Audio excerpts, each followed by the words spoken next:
એક માણસને સહન કરવાની તૈયારી તમારામાં હોવી જોઈએ. મોટા ભાગના લોકોમાં, ખાસ કરીને આ નવા છોકરાઓમાં, જે લોકો બધા સિંગલ ચાઇલ્ડ હોય છે અથવા 2 જણા ભાઈ બહેન હોય, પોતપોતાના રૂમમાં રહેતા હોય, કોઈ તમારા રૂમમાં આવે નહીં. હમણાં જ મારા એક ફ્રેન્ડને મેં પૂછ્યું, મેં કીધું શું કરે છે તારો દીકરો અક્ષત? તો કે કોઈ વાર બારણું ખોલે પણ છે. એટલે તમારા બધાના બારણા બંધ હોય, નેટફ્લિક્સ તમારી કંપની છે, એની વચ્ચે ક્યાંક એક વ્યક્તિ તમારા રૂમમાં હરતી ફરતી એનું કબાટ દડામ દઈને ખોલે ને દડામ દઈને બંધ કરે ને એના કપડાં પણ લટકવા માંડે ને એની વસ્તુઓ પણ ડ્રેસિંગ ટેબલ પર ગોઠવાઈ જાય, તો સડનલી એવું લાગે કે કોઈએ એન્ક્રોચમેન્ટ કર્યું છે. આ તો મારું ઘર છે યાર, આ અહીંયા શું કરે છે, ત્યાંથી શરૂ થાય. અથવા તમે જ્યારે ક્યાંક જાઓ છો ત્યારે તો વધુ ટોલરન્સની જરૂર છે, કારણ કે તમે તમારા ઘરે 9 વાગે ઉઠતા હતા, તમને કોઈ નથી પૂછતું.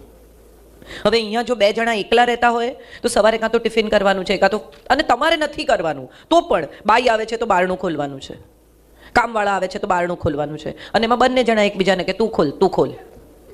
મજા એ છે, મને એવું લાગે છે, જે થોડીક વસ્તુઓ મારે તમારી સાથે શેર કરવી છે. હમણાં મારા લગ્નને 25 વર્ષ પૂરા થયા, એટલે મારા હસબન્ડને મેં સવારે કહ્યું, મેં તું મને ગિફ્ટ જોઈએ, આટલા વર્ષમાં તે મને કંઈ આપ્યું નથી, મને ગિફ્ટ જોઈએ છે. એટલે મને કે શું તું ગાંડા જેવી વાત કરે? We were together in school and we've actually grown up together and we are best friends, maybe not very good husband and wife, but we are best as friends. સો મને કે શું ગાંડા જેવી, એવી આપણી વચ્ચે ક્યાં ગિફ્ટ આપવાની રિલેશનશિપ છે? એટલે મેં કીધું ના નથી, તો આજે આપણે કરવાની છે, તારે લઈ આવવાની. એટલે બપોરે એણે મને મેસેજ કર્યો કે are you serious about the gift? એટલે મેં કીધું યસ. એટલે સાંજે એ મારી ભાણેજનું સ્કૂટર લઈ અને આવ્યો ઘરે. એટલે પછી ડાયમંડની વીંટી આપી. એટલે મેં એને કીધું કે કેમ તારી ગાડી ક્યાં ગઈ? તો કે ગાડી વેચીને તો આ લીધી. એટલે મારી ભાણેજે મને પૂછ્યું કે હે મામી તમને ગમી વીંટી? And the best part that I could answer, and I felt that, I didn't just say it, but that just came to my mind and thought. મેં મારી ભાણેજને કહ્યું, મેં કીધું વીંટી કેવી છે ને એ બિલકુલ નકામી ચીજ છે, એને 25 વર્ષે મારી આંગળીનું માપ યાદ છે ને મોટી વાત છે. મારે માટે બહુ ઇમ્પોર્ટન્ટ, મારે તમારા લોકો સાથે જે શેર કરવું છે ને એ કરવું છે. કેટલા બધા છોકરાઓ તમારી ઉંમરના પરણવા તૈયાર નથી. they have this beginning of negating it, કે ના ભાઈ ના રહેવા દો ને. પછી લિવિન, તુરલબેને કહ્યું એમ, એ આવે. લિવિનમાં પણ કોઈ સાથે રહેશે, તમારા જ ઘરમાં, તમારા જ રૂમમાં રહેશે જ ને લિવિનમાં. તમે એવું તો નહીં કહી શકો કે તું તારે ઘેર રહે, હું મારે ઘેર રહું ને આપણે લિવિનમાં રહીએ. So in that case, when two people live together, similar things are going to come, whether you get married or you don't. Only legal things come in. કે છૂટા પડવું હોય તો તમે બેગ ઉંચકીને ચાલવા માંડો, અને પેલામાં તમારે છૂટા પડવું હોય તો તમારે લીગલ ફોર્માલિટીઝમાંથી પસાર થવું પડે. સવાલ એ છે કે લગ્ન કેમ કરવા જોઈએ, એ મારે તમારી સાથે પહેલાં તો શેર કરવું છે. કેમ પરણવું જોઈએ? તમારી આખી જનરેશનની સામે બહુ અનફોર્ચ્યુનેટલી અમે લોકો એવા કોઈ પ્રસન્ન દાંપત્યનો દાખલો મૂકી શક્યા નથી. અમારા મા બાપ પરણ્યા અને બહુ ખુશ હતા, કારણ કે એમની સામે એક બહુ જ હેપી મેરેજનો દાખલો હતો એમના પેરેન્ટ્સનો. તમારી જે આખી જનરેશન આવી, જેના મા બાપ હવે બિટવીન 50 to 60 છે અથવા 45 to 60 છે, એ બધા મા બાપ અજાણતા જ પણ એટલા ઉત્તમ દાંપત્યનો દાખલો તમારી સામે મૂકી શક્યા નથી. તમને લાગે છે કે જો આ જ લગ્ન હોય તો ભાઈ સાહેબ રહેવા દો. બીજું એવું થયું સેકન્ડલી, કે તમારી આસપાસના લોકો, જે લોકો પરણ્યા, તમારા મિત્રો, તમારા કઝિન્સ, તમારી આસપાસના લોકો, એમના લગ્નો એવા બહુ અધધ થઈ જવાય એવા સુખી ન નીવડ્યા, unfortunately once again. So those things have worked on your mind, કે લગ્ન બહુ સફળ થતા નથી. આવું ધીરે ધીરે ધીરે ધીરે QED થઈ ગયું. પણ સવાલ એ છે કે લગ્નો કેમ સફળ થતા નથી? કેમ તમને થોડા સમયથી એવું વધારે જોવા મળે છે કે લોકો છૂટા પડી જાય છે, લોકો સાથે નથી રહેતા, બહુ જ ક્વેશ્ચન માર્ક્સ છે, બહુ ઝઘડા છે, બહુ ઇમોશનલ સ્ટ્રેસ છે, બહુ ટ્રેપ્સ છે? આવું કેમ થાય છે? એનો કોઈની પાસે જવાબ છે? કોઈ can somebody say what is the reason why marriages are not working out today? Yes darling, see, independence and adjusting have nothing to do with each other. Adjustment has nothing to do with independence. What is independence according to you? કમાવું, તમને ગમે એમ જીવવું, તમને ગમે એવા કપડાં પહેરવા, તમને ગમે એ ખાવું, તમારા અંગત મિત્રો હોવા, તમારી સાંજ તમને તમારી રીતે ગાળવા માટે અઠવાડિયામાં 2 દિવસ મળવા જોઈએ. આને જો તમે સ્વતંત્રતા કહેતા હો તો એને એડજસ્ટમેન્ટ સાથે કોઈ નિસ્બત જ નથી. જ્યાં પ્રેમ હોય ને ત્યાં એડજસ્ટમેન્ટ આપોઆપ થઈ જાય. ધ રીઝન બિંગ કે તમે કોઈને ચાહતા હો, તમારી મમ્મી નોકરી કરતી હોય, તમારા કોઈની પણ માં કામ કરતી હશે, તો તમને એવું કોઈ દિવસ યાદ છે કે માં રાંધ્યા વગર જતી રહી? જેના પણ ઘરમાં મધર, વર્કિંગ મધર હશે, કોઈને એવું ખબર છે કે મમ્મી એવું કહી દીધું કે આજે બહારથી મંગાવી લેજો, હું નહીં બનાવું? અથવા માએ રવિવારે આમ પગ લાંબા કરીને હિંચકા પર બેસીને એમ કહ્યું કે I am not gonna cook today? આવી કોઈ મમ્મી કોઈને ખબર છે? કેમ? Why not? એને ખબર છે કે એની રિસ્પોન્સિબિલિટી શું છે, એને શું કરવાનું છે. એડજસ્ટમેન્ટ ત્યાં આવે છે જ્યાં પ્રેમ છે. અને મને એવું લાગે છે કે પ્રેમ હોય ને તો જ પરણવાનું. પછીથી થઈ જશે એવું કોઈ પણ સમજાવે તો માનતા નહીં. થવાનું હશે તો હમણાં થશે, નહીં તો કોઈ દિવસ નહીં થાય. એની વચ્ચે કંઈ નથી. એક માણસ સાથે આખી જિંદગી જીવવાની તૈયારી છે ને, એ સૌથી પહેલા તો ઓનેસ્ટીના પાયા પર કરજો. Be very honest, be what you are. આપણે બધા જે કાજોલને જોઈએ છે, જે ઐશ્વર્યા રાયને જોઈએ છે, આપણને બધાને બહુ ગમે. કેમ? તો કે એના પર મનીષ મલ્હોત્રાએ કામ કર્યું છે અને મિકી કોન્ટ્રાક્ટરે કામ કર્યું છે અને બહુ રૂપાળી. If she is standing there you find her so beautiful and the best in the world. પણ અજય દેવગને કે અભિષેકે તો એને સવારે ઉલ્લી ઉતારતી જોવાની છે. કરીને ઉલ્લી ઉતારતી હોય ત્યારે જોવાની છે. આમ વાળ ઊભા થઈ ગયા એના મૂંગમાંથી ઉઠીને આવે ત્યારે જોવાની છે. એના ઘસાયેલા ટી શર્ટ સાથે, એના નાઇટ ડ્રેસમાં ક્યાંક કાણા હોય એવી એને જોવાની છે. ને જો એવી પ્રેમ કરી શકાય ને તો માનજો કે સાથે જીવી શકાશે. સરસ તૈયાર થયેલી, મેકઅપ કરેલી, આઈલાઇનર કરેલી, ઇસ્ત્રીવાળા કપડાં પહેરેલી ગમે તો એની સાથે કોફી પી શકાય, એની સાથે જીવી ન શકાય. જીવવા માટે સૌથી પહેલા તો ઓનેસ્ટી જોઈશે. રૂપાળી છે કે નહીં એ બહુ મહત્વનું નથી, સમજદાર છે કે નહીં એ બહુ મહત્વનું છે. એવી જ રીતે છોકરો કેટલો સારો દેખાય છે, એનું બેંક બેલેન્સ શું છે, એનું ફેમિલી બેકગ્રાઉન્ડ શું છે, એ બધા ક્રાઇટેરિયાઝ ઇમ્પોર્ટન્ટ છે, પણ એટલા ઇમ્પોર્ટન્ટ નથી. તમે એની સાથે જીવી શકશો, કાલે આ ફેમિલી બેકગ્રાઉન્ડ નહીં હોય તો શું કરશો? કાલે આ બેંક બેલેન્સ ન પણ હોય. હમણાં જ અમદાવાદમાં એક મોટી હોસ્પિટલના ડોક્ટરે ક્રૂડ ઓઇલમાં ટ્રેડ કર્યું અને એના અબજો રૂપિયા ડૂબી ગયા. And he had to put his hospital on lease with somebody, Kotak Mahindra સાથે. અને અત્યારે જેટલું કામ કરે છે એની હોસ્પિટલમાં એ બધા પૈસા કોટક મહિન્દ્રાને ચૂકવી રહ્યો છે. એના પરિવારને ખાલી પગાર મળે છે. પત્ની ડોક્ટર જોઈને પરણી હશે, પત્ની ફેમિલી બેકગ્રાઉન્ડનું, હોસ્પિટલનું, 3 પેઢીઓનું હોસ્પિટલનું બેકગ્રાઉન્ડ જોઈને પરણી હશે. હવે કયું બધું તો માણસ નહીં ગમે? પૈસાથી જિંદગી છે? તો મારે એક સાદો સવાલ પૂછવો છે કે તમારી પાસે બહુ પૈસા છે, તમે એવા છોકરાને કદાચ આકાશ લોકા સાથે એંગેજમેન્ટ તોડી નાખે અને તમારી સાથે કરે, પછી પહેલો સવાલ કે તમારી તિજોરીમાં કેટલા કેશ, કેટલા ડાયમંડ્સ, કેટલા પૈસા છે, તમારો બેડરૂમ અદ્ભુત છે, આખો બંગલો હમણાં તો આપ્યો પેલી ઈશાને, પિરામલે, એ બધાની સાથે તમારા બેડરૂમમાં તમે જે મિનિટે પ્રવેશો છો એ મિનિટે તમારી પાસે જેટલા પૈસા છે બધા ખર્ચીને ઊંઘ ખરીદી શકશો? 2 કલાકની ઊંઘ ખરીદી શકે છે કોઈ? હા કે ના?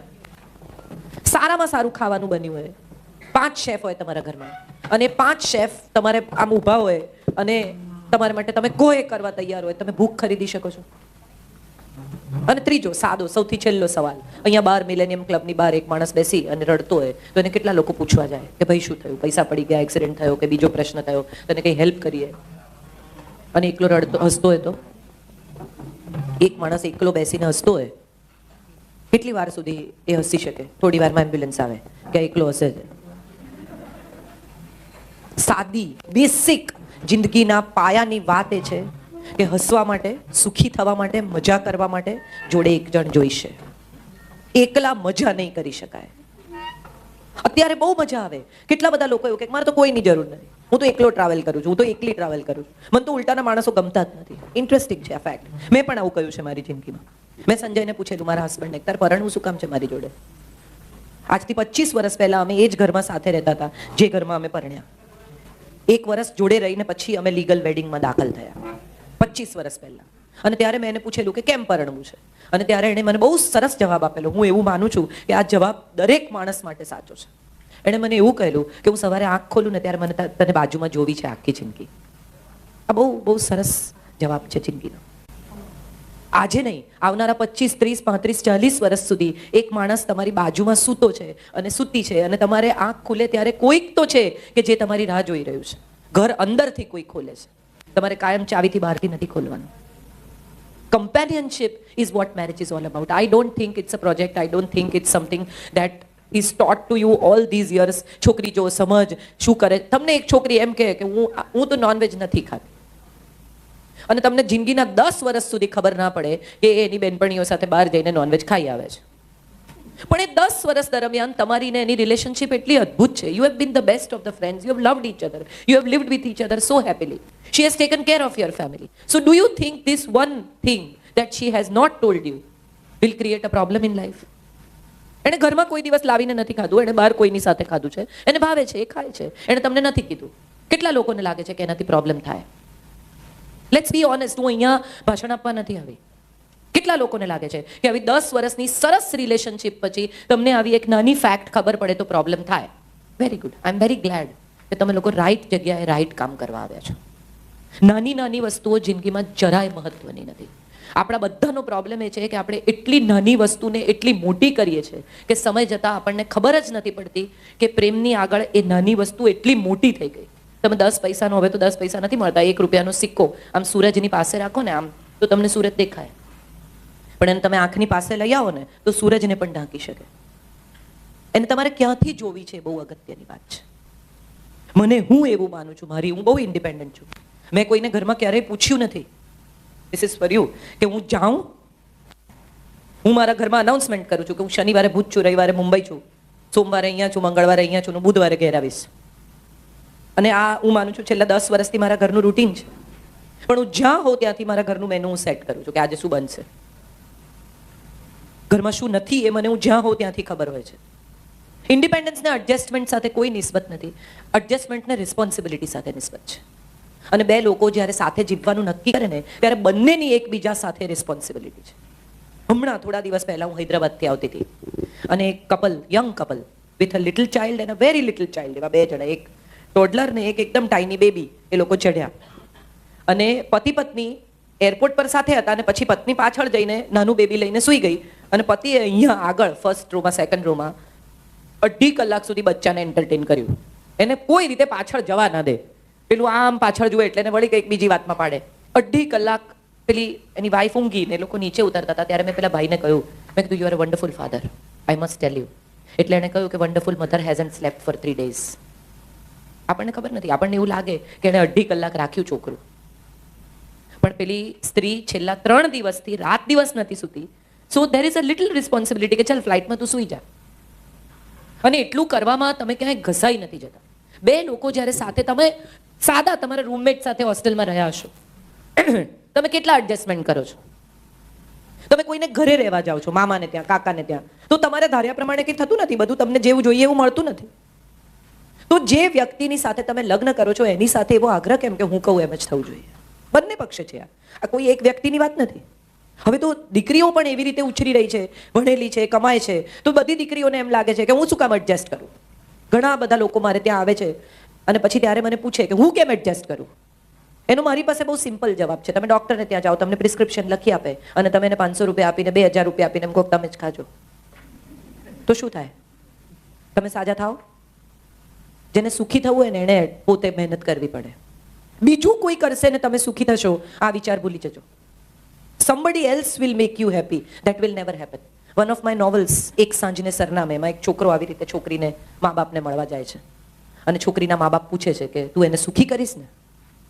અને ત્યારે છોકરો જવાબ આપે છે કે હું એને માટે સંપત્તિ ખરીદીશ, હું એને માન આપીશ, હું એને પ્રેમ કરીશ, હું એને સલામતી પણ આપીશ, હું એની સાથે એડજસ્ટ પણ કરીશ. સુખી એને જાતે થવું પડશે. તમને કોઈ સુખી નહીં કરી શકે, કારણ કે ગમે તેટલું મળે પછી પણ દુઃખી થવાનું તમે નક્કી કર્યું હોય તો કોઈ આવીને તમને મજા નહીં કરાવે. આપણે બધા અજાણતા જેવી દુનિયામાં દાખલ થઈ ગયા છીએ કે આપણે બીજા લોકો સાથે કમ્પેર કરીએ છીએ આપણી જિંદગી. અને જે હું માનું છું બધાનો યુનેનિમસલી પ્રોબ્લેમ છે. આના ઘરમાં આમ છે, મારા ઘરમાં નથી, પેલાના ઘરમાં આમ છે, આના ઘરમાં આમ છે. જ્યારે તમે પેરેન્ટ્સ જોડે રહો છો, તમારા ઘરમાં એક છોકરી પરણીને આવે છે, તમે વિચાર કરો એ કોને પરણીને આવી છે? તમારા મા બાપને? એ તમને પરણીને આવી છે, એણે તમને જોયા છે. મા બાપનો ભાગ 5, 10, 15% હશે, પણ what she has decided is to live with you. So the biggest responsibility is to give her an environment where she can live with you. I am not saying કે તમારા પેરેન્ટ્સને તમે એમ કહી દો કે આવું નહીં કહેવાનું, આવું નહીં કરવાનું. પણ જ્યારે આવા કોઈ પણ સંઘર્ષ, અને થાય જ, કોઈ, હું નથી માનતી કે કોઈ ઘર એવું છે કે જેમાં એક નવી આવેલી વ્યક્તિ ઇમિડિયેટલી 5 જ મિનિટમાં એડજસ્ટ થઈ જાય ને એવું લાગે કે જાણે 25 વર્ષથી રહે છે. સાદા દાખલા હું તમને આપું તો તમને બહુ મજા આવે એવા દાખલા છે કે ટીંડોળા ગોળ સમારવાના કે ઊભા સમારવાના. એને ઘેર ગોળ સમારતા હોય, તમારે ઘેર ઊભા સમારતા હોય. પેલી ગોળ સમારે એટલે ત્યાંથી થાય ઝઘડો ચાલુ. અમારે ઘેર લીલું મરચું નાખે છે, તમારે ઘેર સૂકું મરચું નાખે છે. મારા પોતાના ઘરમાં મને ખબર છે કે I M a single child. હું, મારી મમ્મી ને મારા પપ્પા, અમારા ઘરમાં નથી કોઈ બહુ મહેમાનો કદી આવ્યા કે નથી અમે ક્યાંય કોઈને ત્યાં જઈને રહ્યા. અમે દરેક વેકેશન 3 જ જણાએ લીધું છે. અને સંજયના ઘરમાં એના 4 કાકાઓ, 2 ફોઈઓ, અને એવું કહે ને કે ઘરના લોકો જમવાના છે એટલે 35 જણા હોય. આવો પરિવાર છે. અને ત્યાં હું જ્યારે ગઈ પરણીને ત્યારે આઈ વોઝ લાઈક આ કેવા લોકો છે. કોઈ પણ એક માણસ આવે, થાળી લે, જમવા બેસી જાય, ગમે તે માણસ ગમે તેનું સ્કૂટર લઈને જતું રહે, ગમે તે માણસ ગમે તેનું શર્ટ પહેરી લે. For me it was a kind of cultural shock. But the best part of the story was my mother in law knew that I am coming from a family which is a very small nuclear family. And she kept on. અમારે ઘરે બધા જમવાના હોય તો પરિસ્થિતિ એવી હોય કે પહેલા બાળકો જમે, પછી પુરુષો જમે અને પછી સ્ત્રીઓનો વારો આવે. એટલે 2 વાગી જાય અને મને તો સવારે ભૂખ લાગે અને આ 2 વાગ્યા સુધી તો રાહ જોવી એ તો મારા માટે આખી ઇમ્પોસિબલ. હું ચીડચીડ થઈ જાઉં. એટલે મમ્મી સવારના પોરમાં મને એવું કે આજે તમે નાસ્તો કરી લેજો, 2 વાગશે. See I personally feel this કે આ પેરેન્ટ્સની પણ નાનકડી ફરજ છે કે એક પરણીને આવેલી નવી છોકરી, તમે એક મોબાઈલ ફોન ખરીદો અને પછી નવો ફોન ખરીદો તો તમે જ્યારે ડેટા ટ્રાન્સફર કરો બંનેના બ્લૂટૂથ ઓન કરીને, ત્યારે તમને ફોનવાળો, તમે તો બધા નવી જનરેશનના છોકરાઓ છો તો તમને એવી ખબર છે કે વચ્ચે બટન નહીં દબાવવાના, નહીં તો ફોન હેંગ થઈ જાય, રાઈટ?